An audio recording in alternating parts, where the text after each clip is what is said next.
Greetings, Math 111. I wanted to take some time to do a video that went over the items for exam 3. So if you'll pull up practice exam 3, I actually have it on my screen over there, so I can always take my camera over here and do that if need be. But if you'll pull that up, it is listed under the modules section.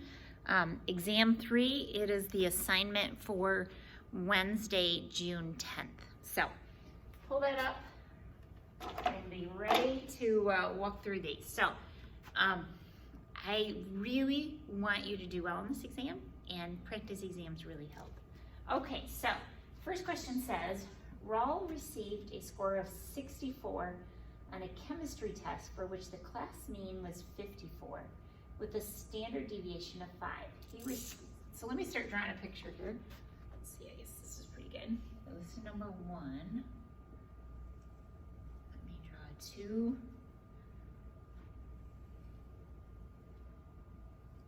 Two normal curves. So this is Raul. So Raul received a score of 64 on a chemistry test for which the mean was 54. It's been a tough test, that's what. And so his score was a 64 over here. And the standard deviation was 5. So I'm just gonna kind of write that in there. And then he received a score of, this is chemistry, right? Oh, chemistry. So they're both chemistry, or they're both wrong, but different tests. And then this one is history. He received a 68, for which the class mean was a 63. All right. And that standard deviation was also 5. Right? Make sure I'm reading all this correctly. So that was 5. So let me grab a different color here. So if I took 54 plus 5, so that's 1 standard deviation, that's 59. If I took 63 plus 5, that's that 68. So on the chemistry test, he was 2 standard deviations above the mean. On the history test, he was only 1 standard deviation above the mean.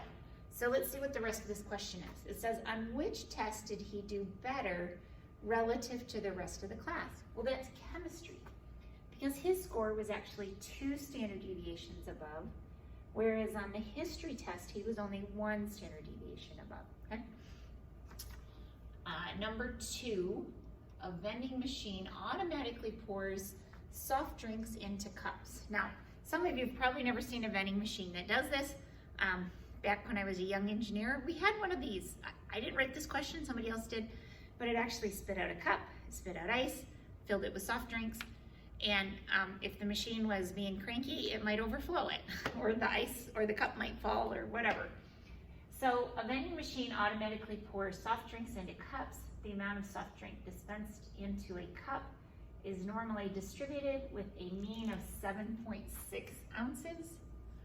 So mean is 7.6 ounces and a standard deviation of 0.4.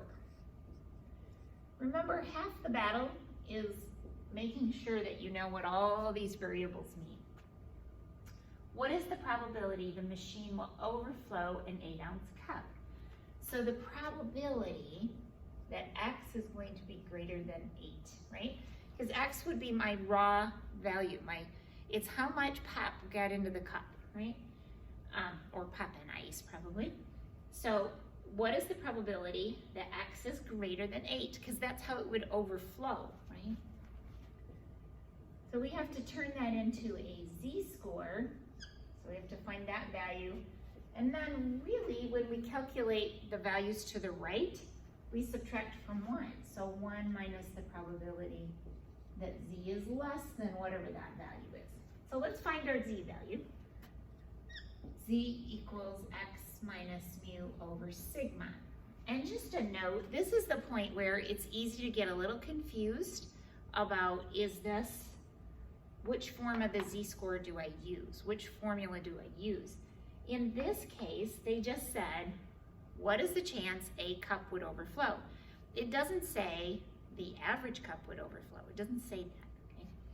So X is 8, mu is 7.6, sigma is 0.4.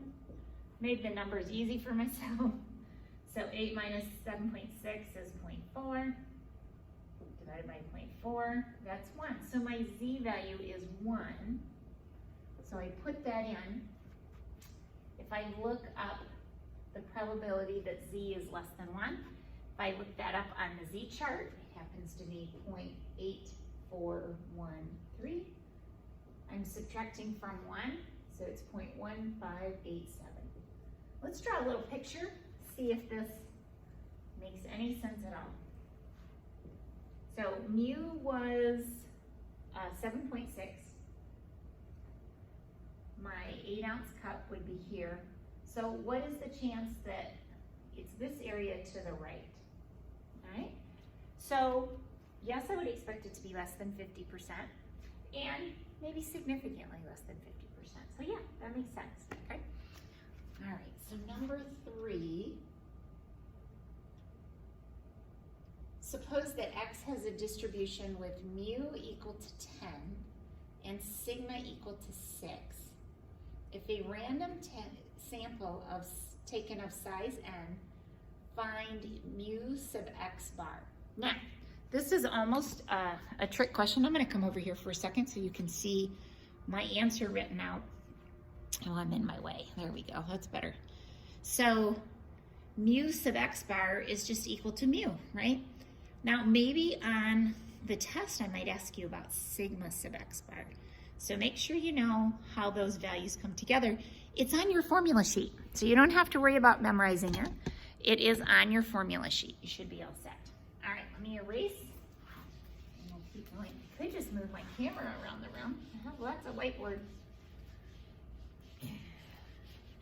All right. Should have brought one of my boys to do my erasing for me. That would have been helpful. All right, so number 4. Find Z such that 30.5% of the standard normal curve lies to the right of Z. Now, the tricky part of this one is that I give you probability. So I didn't give you a Z score. So we're used to starting on the outside of the Z chart and working in. We need to do it the other way. So this is number 4. Let's draw a picture. Pictures are good. That's mu. This says 30.5%, so somewhere over here probably. Need to know what the Z value is. That's what I'm trying to find. This area under the curve is 30.5%, which is 0.3050. Right, 0.3050. So find Z. Now, this is to the right. My chart only tells me values to the left. So I do 1 minus 0.3050 to get, let's see, what's that value? 0.6950.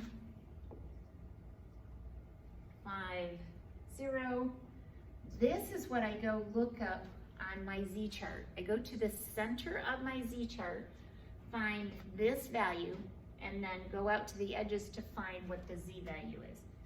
So it just so happens that the Z that corresponds to this is 0.15, okay? And yes, I know it's gonna have a positive value because it's bigger than mu, right? It's to the right of mu. All right. Number 5, it says, look at the normal curve below, find mu. Well, mu is just the thing in the middle, right? So mu is equal to 10. Number 6, it says consider a 90, no, I didn't work that one out. Oh, I did work this one out, but somehow I didn't write it down. Consider a 90% confidence interval for mu. Assume sigma is not known, so that means we're using T. For which sample size, n equals 13 or n equals 21, is the confidence interval longer? And I put a hint that says larger error. So again, this is number 6. So we have n equals to 13 4, n equals to 21. Now, without doing any calculations, you can answer this question because we know the bigger the sample size, the better the information, right? So bigger sample size is better information. Bigger sample, better, more confident, all those things. Okay, so the bigger the sample size, the more confident we are, the smaller that interval is going to be. So the answer, so in this case, the question was, which one is the confidence interval longer, because you needed a larger error, right? So my error formula is T sub C S over the square root of n, right? That's my error formula. The bigger n is, the smaller the error is going to be, right? So a larger error means that n is smaller. So that's why the answer would be 13 in that case. All right, so number 7. Find the area under the standard normal curve over the interval specified to the right of z equals -2. So in number 7, I give you a z value. So mu is equal to 0 in the center when we're talking about z. So you don't even have to turn it into, you don't have to do the z calculation on this one.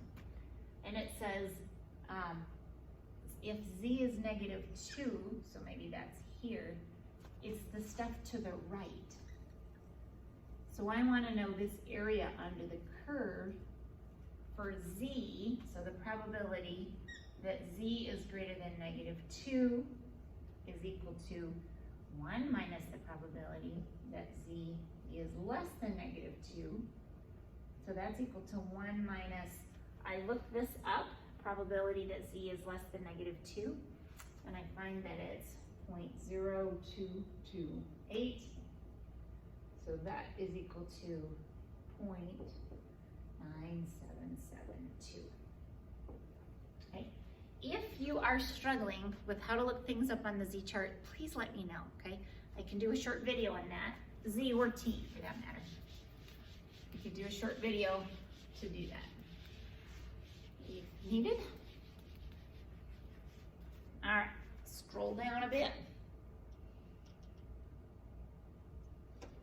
A random sample, so this is number 8, a random sample of 592 physicians, so that's my n, 5,792 physicians in Colorado showed that 3,139,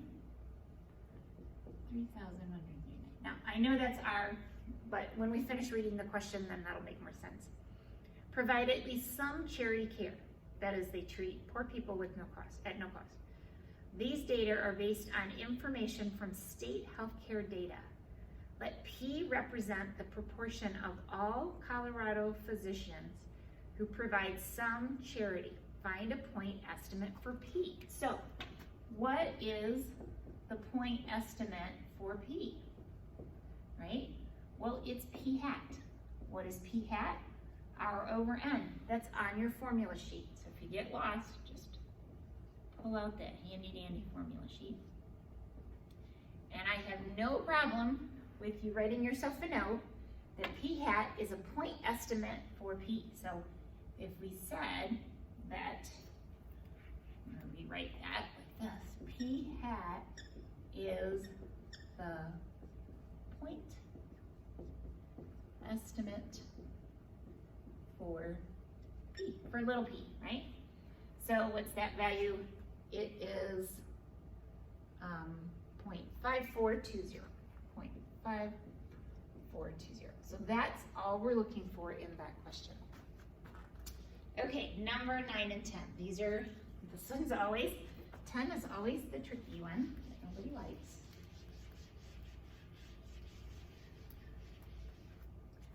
So for number 9, 9 is fairly simple. It says, and this is true for both of them, we have a mean of 45 months. So mu equals 45, I'm gonna write months, and sigma equals, let's see, sigma is 8 months. Okay, so part 9 is that inverse normal distribution. I like to call it reverse, okay?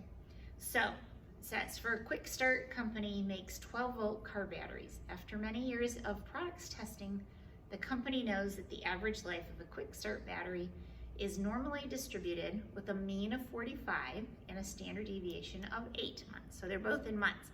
Gotta watch that because it could be months and years, so keep track of that. If Quick Start, because they have to be in the same unit, by the way.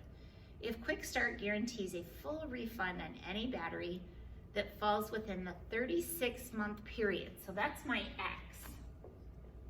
So X is 36 months.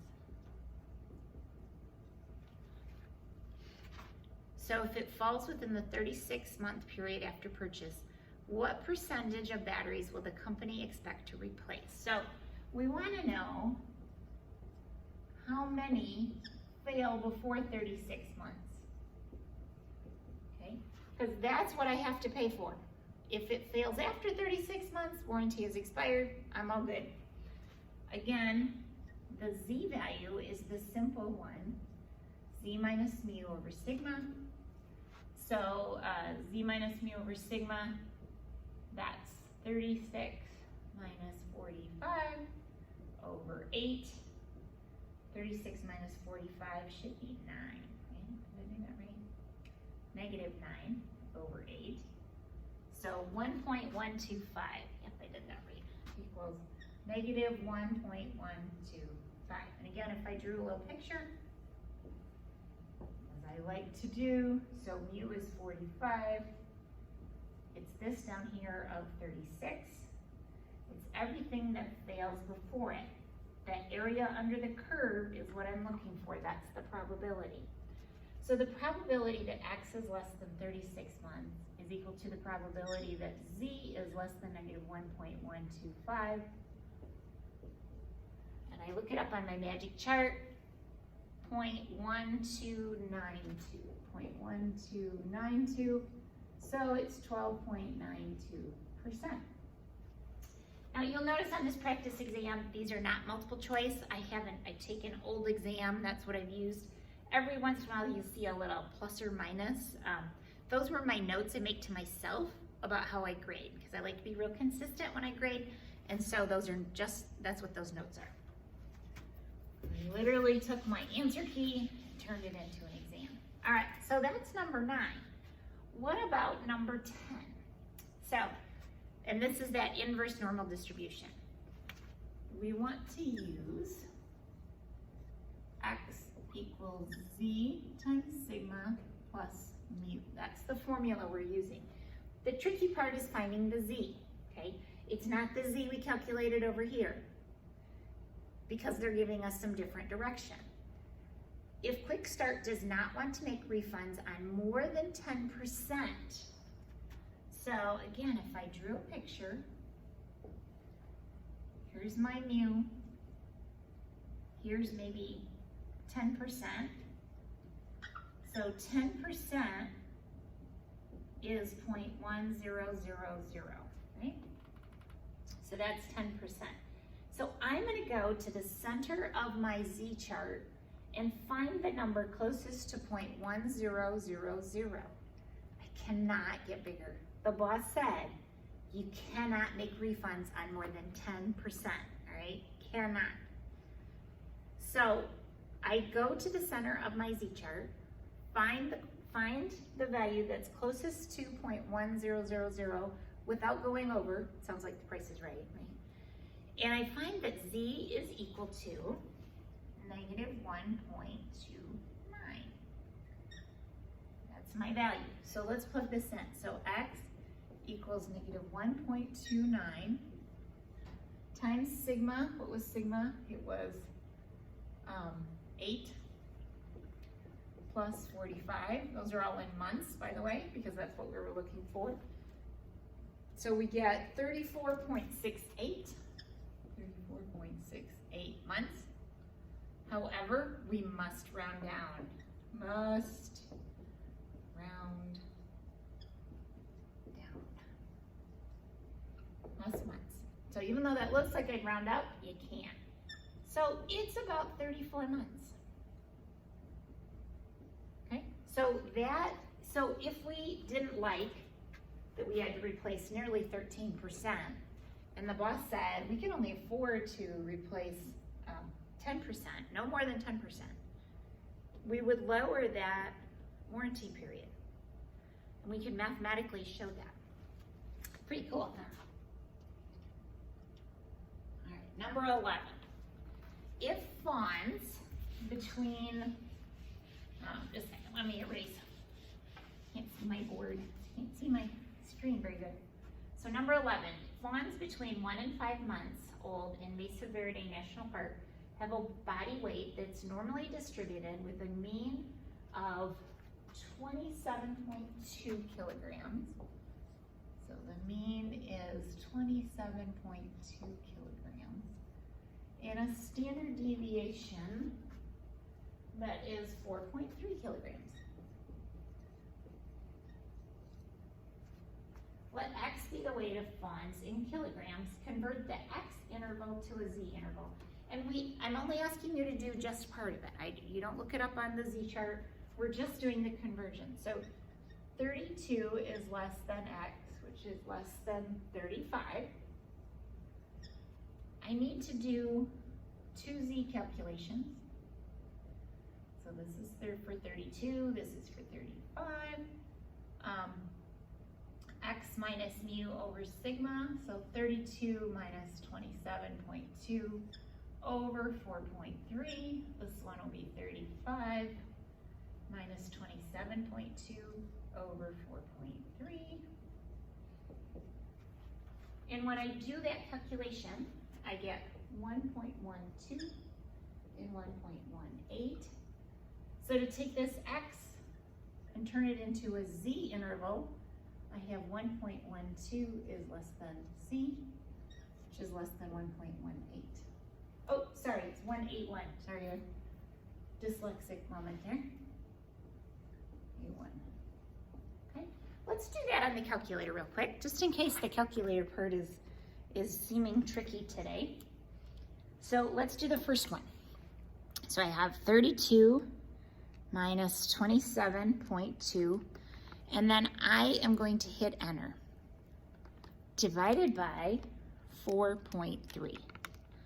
Okay, so that's that 1.116, so forth. But you only use 2 decimal places on the Z chart, okay? The other way to do it, I'll do the other one the other way, is to put the whole numerator in parentheses. So 35 minus 27.2, and that is in parentheses. You can see that, divided by 0.43, so 1.8139, so forth, okay? So just keep track of that so that the calculator part doesn't throw you for a loop. All right, more erasing here. Let's get rid of all this over here.